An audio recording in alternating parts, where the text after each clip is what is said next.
Hello दोस्तों, स्वागत है आपका कॉमिक्स टाइम्स में। और आज हम शुरू कर रहे हैं राक्षस का बेटा का दूसरा भाग। पहले भाग में हमने यहाँ तक की कहानी कंप्लीट कर चुके हैं दोस्तों। चलिए शुरू करते हैं बिना समय गंवाए। पलक झपकते ही उसने सैनिकों को भी मार गिराया। भागते हुए एक सैनिक को भी उसने जीवित नहीं लौटने दिया। बचाओ आ! सैनिकों को मारकर धृतराष्ट्र नगर की ओर बढ़ा। तड़ाक! अपनी अद्भुत शक्ति से वो नगर को विध्वंस करने लगा। नगर को विध्वंस करता हुआ वह महल के सामने पहुंचा और फिर उसने पांव के एक ही प्रहार से महल को नष्ट कर दिया। तड़ाक! महल के नष्ट होने से पहले ही राजकुमारी वहां से भाग निकली थी। पुष्पक नगर का सर्वनाश कर लौटते हुए धृतराष्ट्र ने राजकुमारी पल्लवी को रथ पर सवार भागते हुए देखा तो ओह, राजकुमारी बच गई, लेकिन मैं उसे भागने नहीं दूंगा। उसकी बलि चढ़ाकर अपने पिता की आत्मा को शांति पहुंचाऊंगा। और धृतराष्ट्र ने ऊपर की ओर हाथ उठाकर धीरे से मंत्रोच्चारण किया। एक रथ उसके सामने प्रकट हो गया। उस रथ पर सवार हो उसने राजकुमारी का पीछा किया। उधर राजकुमारी पल्लवी ने धृतराष्ट्र को अपने पीछे आते देखा तो उसने अपने रथ को और तेजी से दौड़ा दिया। ओह, यह दुष्ट यहाँ भी आ पहुंचा। मुझे रथ अधिक तीव्र गति से चलाना चाहिए, नहीं तो यह मुझे मार डालेगा। सड़ाक सड़ाक! राजकुमारी तेजी से रथ दौड़ाती जंगल को पार कर गई। वह बेहद बेतहाशा रथ दौड़ाती जा रही थी कि आखिर उसका रास्ता समुद्र ने रोक लिया। ओह, आगे समुद्र और पीछे वह दुष्ट राक्षस। अब मैं कहाँ जाऊँ? उस दुष्ट राक्षस के हाथों मरने से तो अच्छा है कि मैं समुद्र के गर्भ में समा जाऊं। यह सोचते ही राजकुमारी पल्लवी तेजी से रथ को दौड़ाती हुई समुद्र के बीचों बीच ले गई और रथ समुद्र में डूबता चला गया। छपाक छपाक! रथ अंततः गहराई में समुद्र के राजा समुद्रराज के महल के प्रांगण में पहुंच गया। तभी समुद्रराज ने राजकुमारी के पास जाकर पूछा, कौन हो तुम और समुद्र की अनंत गहराइयों में किस लिए आई हो? मेरा नाम पल्लवी है और मैं पुष्पक नगर के राजा पुष्पराज की बेटी हूँ। यह कहते हुए उसने सारी कहानी सुना दी। उसकी कहानी सुनकर समुद्रराज ने कहा, राजकुमारी, तुम्हारे पिता मेरे मित्र थे, इसीलिए अब तुम्हें धृतराष्ट्र से भयभीत होने की कोई जरूरत नहीं। मैं उस दुष्ट राक्षस से तुम्हारी रक्षा करूंगा। समुद्रराज राजकुमारी का रथ सहित बाहर ले आया। समुद्र के किनारे धृतराष्ट्र पहले से ही उपस्थित था। अब मेरे हाथों से बचकर कहाँ जाओगी? अच्छा किया समुद्रराज, तुम राजकुमारी को सवै ले आए, नहीं तो मुझे तुम्हारे पास आना पड़ता। धृतराष्ट्र, मैं तुम्हें राजकुमारी की परछाई भी स्पर्श नहीं करने दूंगा।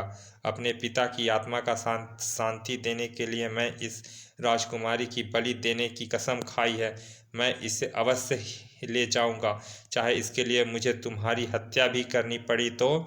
कुछ सोचकर समुद्रराज ने अपना हाथ उठाया और अगले ही क्षण उसके हाथों में एक गदा आ गया। और फिर पल भर का विलंब किए बिना समुद्रराज ने धृतराष्ट्र की ओर छाल भरी। तभी तड़ाक! और फिर दोनों में द्वंद्व आरंभ हो गया। खनाक खनाक! दोनों लड़ते लड़ते समुद्र में चले गए। खनाक! और फिर गहरे समुद्र में समाते चले गए। उधर किनारे पर खड़ी राजकुमारी बहुत देर हो गई तो उनका हृदय आशंका से धड़क उठा। इतनी देर हो गई, दोनों अभी तक बाहर नहीं आए। कहीं ऐसा तो नहीं धृतराष्ट्र ने समुद्रराज को मार डाला हो और वह विजयी होकर लौट रहा हो? इससे पहले कि वह बाहर निकलकर मुझे पकड़ ले, मैं यहाँ से भाग निकलती हूँ। और उसने रथ को फिर एक बार तीव्र गति से दौड़ा दिया। सड़ाक सड़ाक!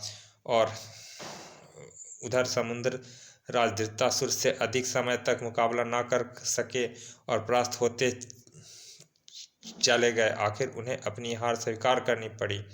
मुझे क्षमा कर प्राण दान दे असुर राज, आप राजकुमारी को ले जा सकते हैं।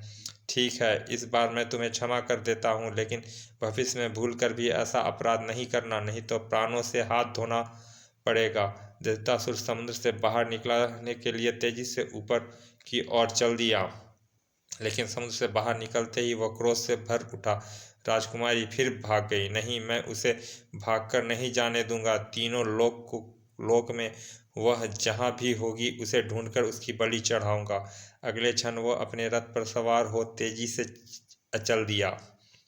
इधर निरंतर रथ दौड़ाते हुए बहुत दूर जाने पर राजकुमारी पल्लवी ने मुड़कर देखा तो उसे अपने हृदय की धड़कन रुकती महसूस हुई। ओह, मेरी आशंका सच निकली। अवश्य ही इस दुष्ट ने समुद्रराज को मार डाला होगा। मुझे रथ और तीव्र गति से दौड़ाना चाहिए। राजकुमारी तेजी से रथ दौड़ाती चली गई। आखिर सामने विशाल पर्वत आ गया। पर्वत की ऊंचाई भी उसका रास्ता नहीं रोक सकी। उसका रथ ऊपर की ओर बढ़ता चला गया। नहीं नहीं, अब नहीं रुकूंगी। इस पर्वत की चोटी पर पहुंचकर मैं अपने रथ के साथ नीचे कूदकर प्राण दे दूंगी। आखिर उसका रास्ता स्वयं पर्वतराज को ही रोकना पड़ा। रुक जाओ बेटी, आखिर किस लिए तुम इतनी ऊंचाई पर पहुंचकर अपने प्राण देना चाहती हो? आप कौन हैं और क्यों रोकेंगे मेरे दुख जानकर? आप क्या करेंगे मेरे दुख जानकर? बेटी, मैं पर्वतराज हूँ। तुम मुझे अपना दुख बताओ, मैं तुम्हारी अवश्य रक्षा करूंगा। पर्वतराज, असुर राजकुमार दित्तासुर ने मेरे पिता की हत्या की है और अब मेरी बलि देकर अपने पिता की आत्मा की शांति देना चाहता है। वह रथ पर सवार हो इधर ही आ रहा है। ओह, तुम बिल्कुल चिंता ना करो राजकुमारी, उस दुष्ट से मैं तुम्हारी रक्षा करूंगा। वह तुम्हारी परछाई तक भी नहीं पहुंच सकेगा। यह देखो, मैं अभी उसका अंत करता हूँ। वह दुष्ट मेरे इन प्रहारों से नहीं बच सकेगा। पर्वतराज ने एक चट्टान दित्तासुर की ओर उछाल दी। भारी चट्टान धड़धड़ाती हुई उसकी ओर बढ़ चली। दित्तासुर ने भारी चट्टान को अपनी ओर आते देखा तो रथ से कूदकर खड़ा हो गया। जैसे ही चट्टान उसके समीप पहुंची, उसके त्रिशूल से भरपूर प्रहार किया। खनाक! त्रिशूल से टकराते ही चट्टान टुकड़े टुकड़े होकर बिखर गए। भड़ाक! पर्वतराज ने चट्टानों के प्रहार से दित्तासुर को मारने की बहुत कोशिश की, लेकिन वह चट्टानों को नष्ट करता हुआ पर्वतराज के सामने पहुंच गया और फिर दोनों के एक दूसरे से द्वंद्व में उलझ गया। ओह ओह, आखिरकार दित्तासुर ब्रह्मा के वरदान के कारण पर्वतराज को भी परास्त करने में सफल हुआ। उसके त्रिशूल के प्रहार से पर्वतराज की गदा को तोड़ डाल दिया। कड़ाक! राजकुमारी पल्लवी ने पर्वतराज की गदा को टूटते बिखरते हुए देखा तो भविष्य की आशंका से भयभीत होकर वहां से भाग निकली। सड़ाक सड़ाक! ओह! तीव्र गति से रथ दौड़ाती हुई वह बेसुध दौड़ी जा रही थी कि अचानक उसका रथ किसी प्राचीन मंदिर के खंडहर से टकरा गया। ओह! दित्तासुर के भय से वह जल्दी ही वहां उठ खड़ी हुई। हालांकि उसके गिरने से अधिक चोट नहीं लगी थी। वह उठकर सीधे खंडहर में चली गई। मंदिर में भगवान विष्णु की मूर्ति देख वह उनके चरणों में गिरकर प्रार्थना करने लगी। भगवान, मेरी रक्षा करो, मुझे इस दुष्ट राक्षस से बचाओ। भगवान, यदि आपको इस दुष्ट राक्षस के हाथों से मुझे नहीं बचाए तो मैं आत्महत्या कर लूंगी। उधर शीर्ष सागर में शेष नाग पर लेटे विष्णु विचलित हो उठे। क्या हुआ भगवान, एकाएक आप परेशान कैसे हो गए? लक्ष्मी, मेरे एक भक्त पर भारी संकट पड़ी है। उसकी संकट सभी देवता मिलकर ही दूर कर सकते हैं। मुझे इंद्र को अभी सूचित करना होगा। तभी विष्णु ने देवराज इंद्र का आह्वान किया। पलक झपकते ही इंद्र उनके सम्मुख प्रकट हो गए। देवराज, तुम सभी देवताओं को अपने साथ लेकर दित्तासुर पर आक्रमण कर दो, लेकिन इस बात का ध्यान रखना कि उसे ब्रह्मा ने वरदान में अजय रहने का वरदान दिया, इसीलिए तुम ऐरावत को उस पर छोड़ देना और पीछे से शस्त्रों से प्रहार करना। भगवान, हम ऐसा ही करेंगे। ऐरावत अवश्य ही उसे मार डालेगा। देवराज इंद्र ने सभी देवताओं का आह्वान किया और पलक झपकते ही सभी देवता अपने शस्त्रों से सुसज्जित होकर ऐरावत के साथ उस मंदिर के पास पहुंच गए।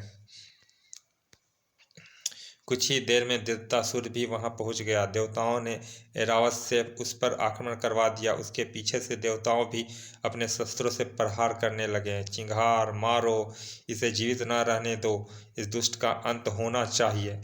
ऐरावत ने चिंघारते हुए आक्रमण किया। सरक सरक फुस, लेकिन वह भी उसे कोई हानि नहीं पहुंचा सका। सभी देवता अपने प्रलयंकारी शस्त्रों का उपयोग करके थक गए, परंतु धृतराष्ट्र अजय खड़ा रहा। तुम सब अपने शस्त्रों का प्रयोग कर चुके हो, अब मैं तुम पर प्रहार करूंगा। यह कहते ही धृतराष्ट्र ने अपना त्रिशूल देवताओं की ओर फेंक मारा। तभी सभी देवता भयभीत होकर भाग लिए। ऐरावत भी उस त्रिशूल के सामने ठहर नहीं सका। ओह ओह, अरे! सभी देवता उसके त्रिशूल की अद्भुत शक्ति से विचलित हो उठे। अरे कटाक! ओ आ हमारा! हा हा हा!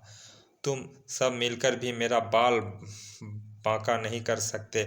मुझे ब्रह्मा ने अजय रहने का वरदान दिया है, अब मैं तुम सबको मारूंगा।